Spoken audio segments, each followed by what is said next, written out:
दोस्तों, मौन रहने में बहुत ताकत है। अगर आप मौन रहना सीख जाते हैं तो आपको अंदर चल रहे इतने सारे सवालों के जवाब खुद ही मिल जाएंगे।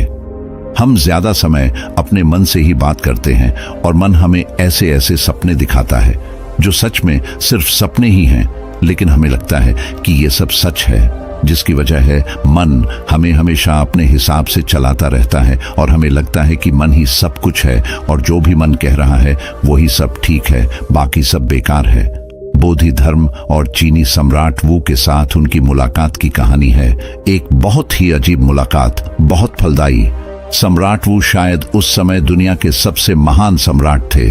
उसने भारत को छोड़कर पूरे चीन, मंगोलिया, कोरिया और पूरे एशिया पर शासन किया। वह गौतम बुद्ध की शिक्षाओं की सत्यता के प्रति आश्वस्त हो गए, लेकिन जो लोग बुद्ध का संदेश लेकर आए थे वे विद्वान थे। उनमें से कोई भी रहस्यवादी नहीं था। और फिर खबर आई कि बोधि धर्म आ रहे हैं और पूरी भूमि पर बहुत उत्साह फैल गया, क्योंकि सम्राट वो गौतम बुद्ध से प्रभावित हो गए थे, जिससे उनका पूरा साम्राज्य उसी शिक्षा से प्रभावित हो गया था। और अब एक वास्तविक रहस्यवादी, एक बुद्ध आ रहे थे।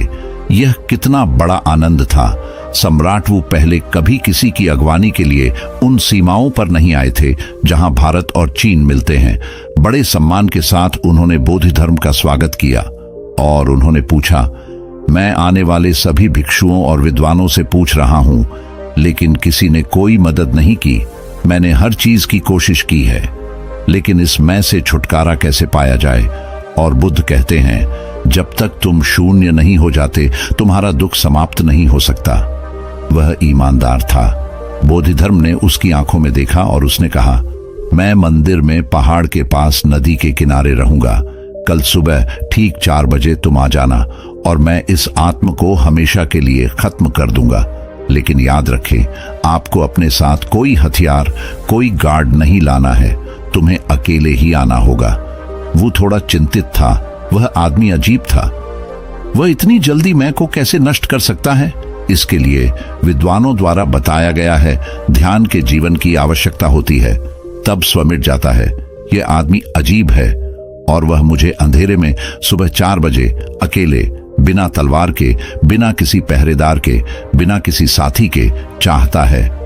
यह आदमी अजीब लगता है। वह कुछ भी कर सकता है। और उसका क्या मतलब है कि वह हमेशा के लिए आत्महत्या कर लेगा? वह मुझे तो मार सकता है, परंतु वह स्वयं को कैसे मारेगा? पूरी रात उसे नींद नहीं आई। उसने बार बार अपना मन बदला, जाऊं या ना जाऊं। लेकिन उस आदमी की आंखों में कुछ था और उसकी आवाज में कुछ था। और जब उसने कहा, बस ठीक 4 बजे आना और मैं इसे हमेशा के लिए खत्म कर दूंगा, आपको इसके बारे में चिंतित होने की आवश्यकता नहीं है। उसने जो कहा वह बेतुका लग रहा था, लेकिन जिस तरह से उसने यह कहा और जिस तरह से उसने देखा वह इतना आधिकारिक था। वह जानता है कि वह क्या कह रहा है। अंततः वो को जाने का निर्णय करना पड़ा। उसने जोखिम उठाने का फैसला किया। अधिक से अधिक वह मुझे मार सकता है और क्या, और मैंने सब कुछ आजमाया है। मैं इस अंश को प्राप्त नहीं कर सकता और इस अंश को प्राप्त किए बिना दुख के कोई अंत नहीं है। उसने मंदिर का दरवाजा खटखटाया और बोधि धर्म ने कहा, मुझे पता था कि तुम आओगे। मैं यह भी जानता था कि सारी रात तुम्हारा मन बदलता रहेगा, लेकिन इससे कोई फर्क नहीं पड़ता। आप आ गए हैं। अब कमल मुद्रा में बैठ जाएं, अपनी आंखें बंद कर लें और मैं आपके सामने बैठ जाऊंगा। जिस क्षण तुम अपने अंदर अपने आप को पाओ, उसे पकड़ लो ताकि मैं उसे मार सकूं। बस इसे जोर से पकड़ लो और मुझसे कह दो कि तुमने इसे पकड़ लिया है और मैं इसे मार डालूंगा और यह खत्म हो जाएगा। यह मिनटों का सवाल है। वो थोड़ा डरा हुआ था। बोधि धर्म पागल जैसा लग रहा था। उसे एक पागल आदमी की तरह चित्रित किया गया है। वह ऐसा नहीं था, लेकिन पेंटिंग प्रतीकात्मक है। यही प्रभाव उसने लोगों पर छोड़ा होगा। ये उनका असली चेहरा तो नहीं था, लेकिन यही वो चेहरा होगा जो लोगों को याद रहा होगा। वह वू के सामने अपने बड़े कर्मचारियों के साथ बैठा था और उसने उससे कहा, 1 सेकंड भी मत चूको। जिस क्षण तुम इसे पकड़ लो, हर कोने और कोने में खोजो। अपनी आंखें खोलो और फिर मुझे बताओ कि तुमने इसे पकड़ लिया है और मैं इसे खत्म कर दूंगा। फिर सन्नाटा छा गया। 1 घंटा बीता, 2 घंटे बीते और सूरज उग रहा था और वो एक अलग आदमी था। उन 2 घंटों में उन्होंने अपने अंदर हर कोने में झांका। उसे देखना था। वह आदमी वहां बैठा था। वह अपने डंडे से उसके सिर पर वार कर सकता था। आप कुछ भी उम्मीद कर सकते हैं, जो कुछ भी। वह शिष्टाचार ढंग का आदमी नहीं था। वह वू के दरबार का हिस्सा नहीं था, इसलिए उसे ध्यान से, गहनता से देखना पड़ा। और जैसे ही उसने देखा, वह निश्चिंत हो गया, क्योंकि वह कहीं नहीं था और उसकी तलाश में सारे विचार गायब हो गए। खोज इतनी गहन थी कि उसकी सारी शक्ति उसमें लग गई। सोचने और इच्छा करने और यह और वह करने के लिए कुछ भी नहीं बचा था। जैसे ही सूरज उग रहा था, बोधि धर्म ने वू का चेहरा देखा। वह वही आदमी नहीं था। इतनी शांति, इतनी गहराई। वह गायब हो गया था। बोधि धर्म ने उसे हिलाया और कहा, अपनी आंखें खोलो, यह वहां नहीं है। मुझे इसे मारना नहीं है।